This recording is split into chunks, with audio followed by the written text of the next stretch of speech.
any East Coast USA clans that actually do stuff? I got into a lot of clans that say they do stuff, but no one ever does. Or want people to help or do incursions or raids. I really want a good home. Any suggestions? You're not going to... Here's the deal, man. Here's the deal. All right? Here's the deal. The way clans are set up, it's not as easy as you're making it seem. All right? So first up, you have to have adults, right, that actually like have their shit together. So that's one obstacle you have to get over. So that's one right there, right? So here, let's here, 136. Hold on. Stand by. 136. Boom, boom, boom. All right. All right. So let's talk about the problem with clans and the Division 2. Okay? So this is a big thing that I get talked about all the time. A lot of people reach out about. And there are so many different variables that go into clans in the Division 2 that doesn't really, dawn on people.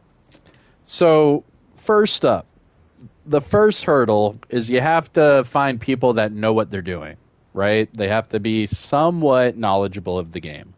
They know how to do builds. They know how to match make. They know how to call for backup, shit like that. That's one obstacle right there. You have to get past all of the casual gamers, right? The next hurdle is you have to find people that play within your time zone and or just whenever you are able to play, right? So then that's another hurdle because maybe you find people to play with, but they're in a different time zone. So that's a different hurdle, right? Next up is there's only 50 people per clan. So that means only 50 people in the entire world have this, the connection with the clan. So the clans aren't really connected in a way that they should. There's no challenges. There's no community involvement. All there is like a clan XP leaderboard, and not all things count for clan XP. I mean, I play conflict PvP all the time, and it surely does not count for clan XP the way it should. But that's a different story. Going back to clans, though, is that there's no real engagement, right? We have a clan feed, but the clan feed only pops up as a notification, right? So it only pops up like that. So you see how it has a notification right there for the clan feed. Little exclamation point, right? But a lot of people don't see that. So then right away they don't know, who's saying what's going on. It could be anything, even though a lot of these are just notifications. So the way that they have their clan interactions is just not really on point in this game either. So say you find a clan, active people, they know what they're doing, and they're all in the same time zone as you, right? Then your next hurdle, and this is going to be a big one. A lot of people get hurt and butt hurt over this. A lot of people like to only play certain parts of the game.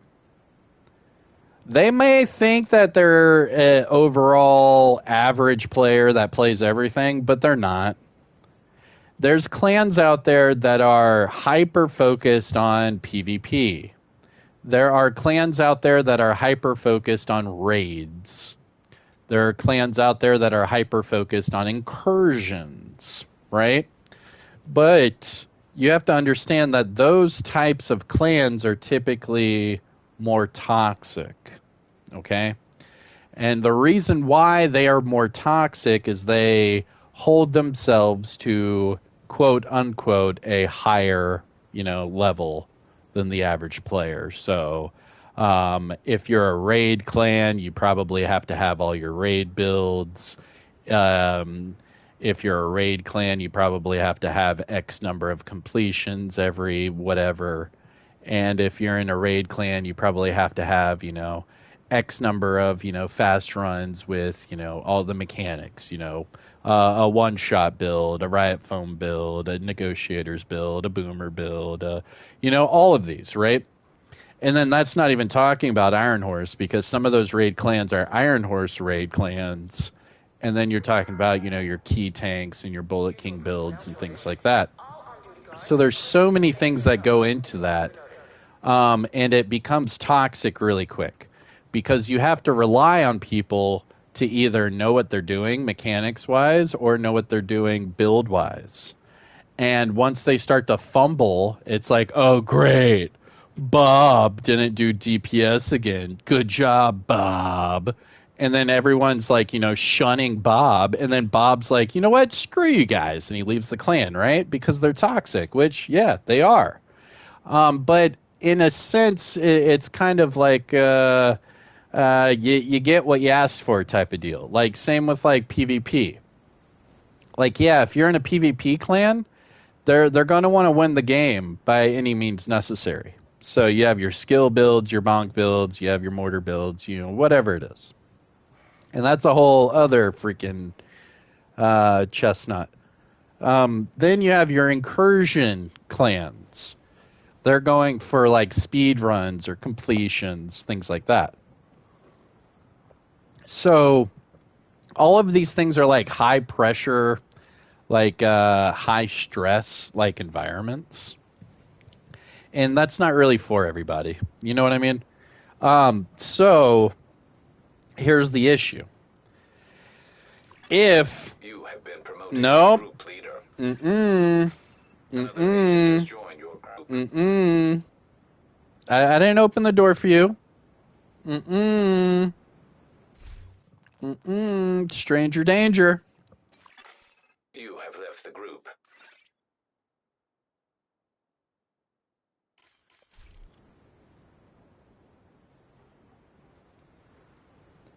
Give it a few seconds before someone randomly does that again.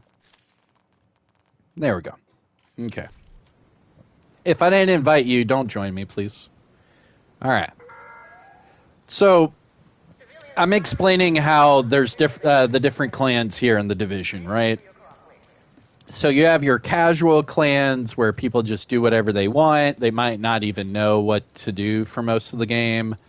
Then you have like your super like high stress, like hyper focused clans that are like really focused on this, that, or another.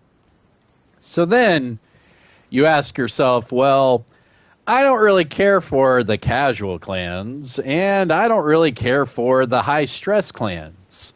So you want something kind of in the middle, right? And that's where I kind of dabble in.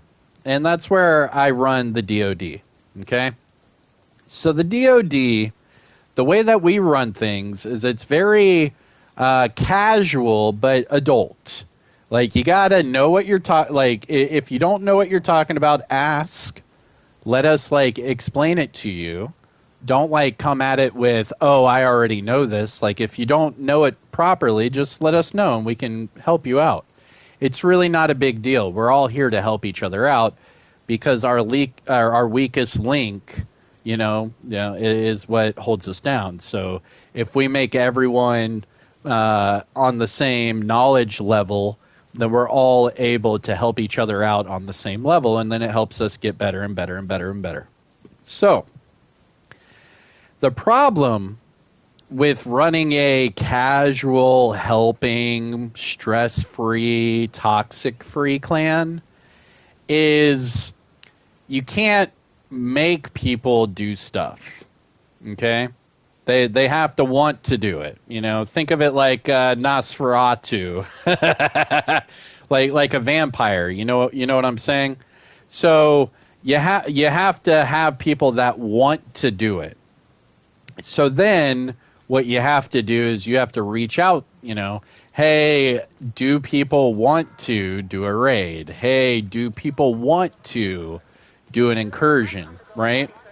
And it's a lot harder to get people on the level of, like, say, a raid only clan or like an incursion only clan. It would be more casual, right? It would be something you'd have to plan out, schedule, get people together, build relationships. It's more like a family based, friendship or whatever you want to call it.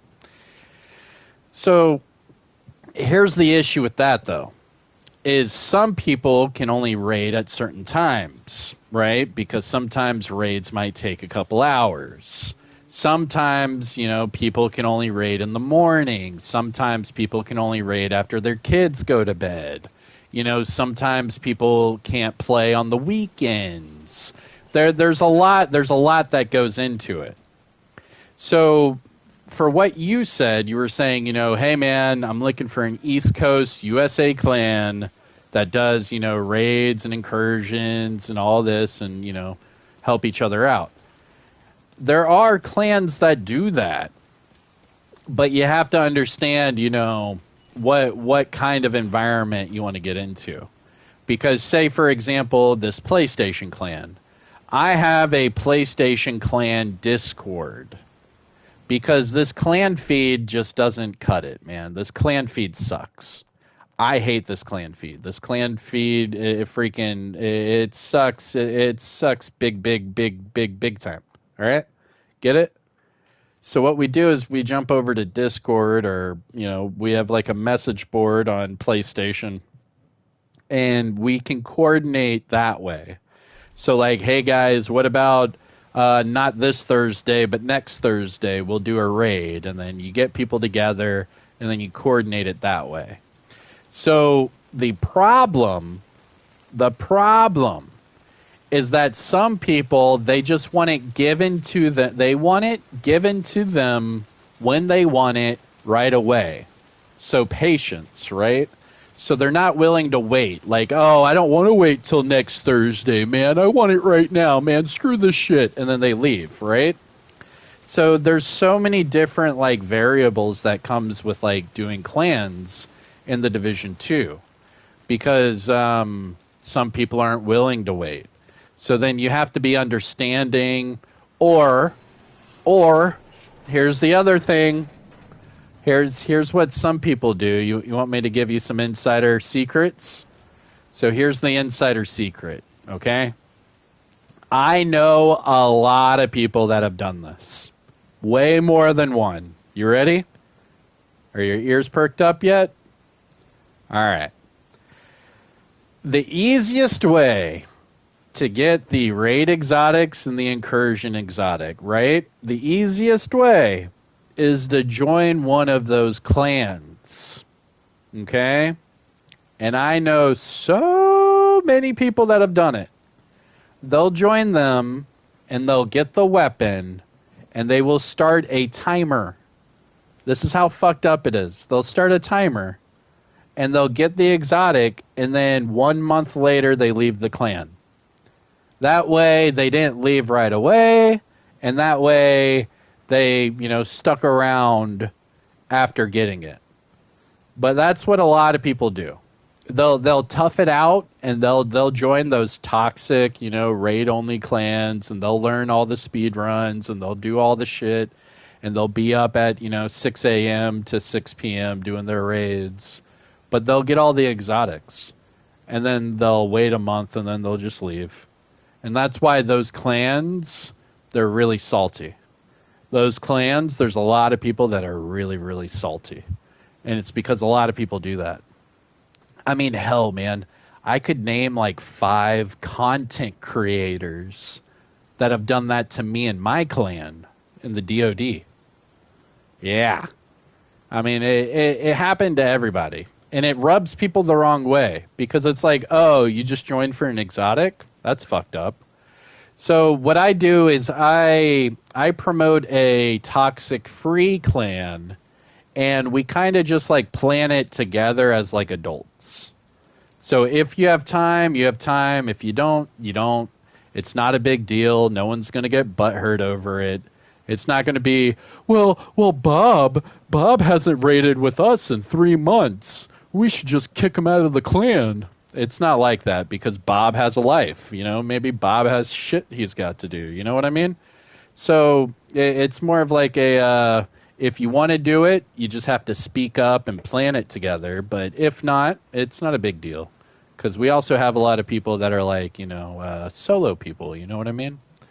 And this goes for all platforms. I mean, the DoD is on all platforms. So we do this same mentality on Xbox, PlayStation, and PC. And we'll be doing the same thing on Division Resurgence. But here's the issue, though. Here's the issue. Division Resurgence, the clans in Division Resurgence, you actually have to do shit. Or it will show. So if you do not do shit, it will show everybody that you're not doing shit. So what I'm going to do in the Division Resurgence is I'm going to make sure people are actually active, because in Division Resurgence, if you have active people that are helping the clan, you get a bigger clan. And in the Division Resurgence, you could have over 120 people in your clan all at once. So that would be huge. If we could have 120 active people playing, that would be amazing. You see what I'm getting at? And it's definitely doable. It's going to be really cool. But the way that they do clans and Resurgence is you actually have to participate and actually do stuff to make the clan level go up, and then everybody gets better rewards because of it. But it also shows on the leaderboard who's actually helping and who's not. So it's kind of like a big deal for Resurgence. And with the Ubisoft conference call that just hit, they did say that Resurgence is coming out by March. So, and March just so happens to be the 10-year anniversary. So there's that. They confirmed it like all over the place. So that's going to be a big one. And then Survivors has until a year from now, because I don't know if you guys know this, but Survival just turned 9. So in 1 year, it'll be the 10-year anniversary for Survival. So we'll get that as well. Isn't Tencent buying Ubisoft? No. So what they did is they're investing in the 3 brands. They're investing in Far Cry, they're investing in Rainbow Six, and they're investing in Assassin's Creed. And based off of their earnings, Assassin's Creed knocked it out of the park by like 40%.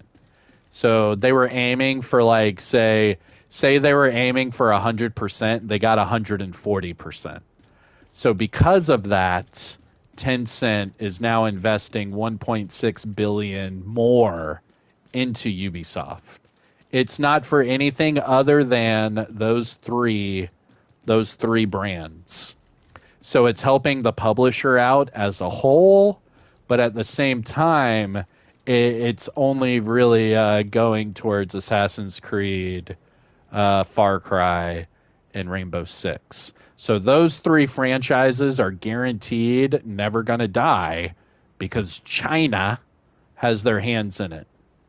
However, Division and other IPs that fall under Ubisoft are not a part of that deal. So it is a little different there. Those are two different things. Let's see here. There we go.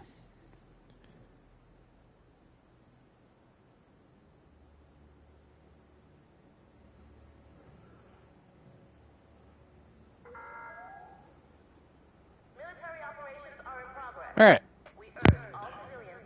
Sadly, the only IP I like's Division. Yeah, dude, same. Same, bro. All right, let's get back into it.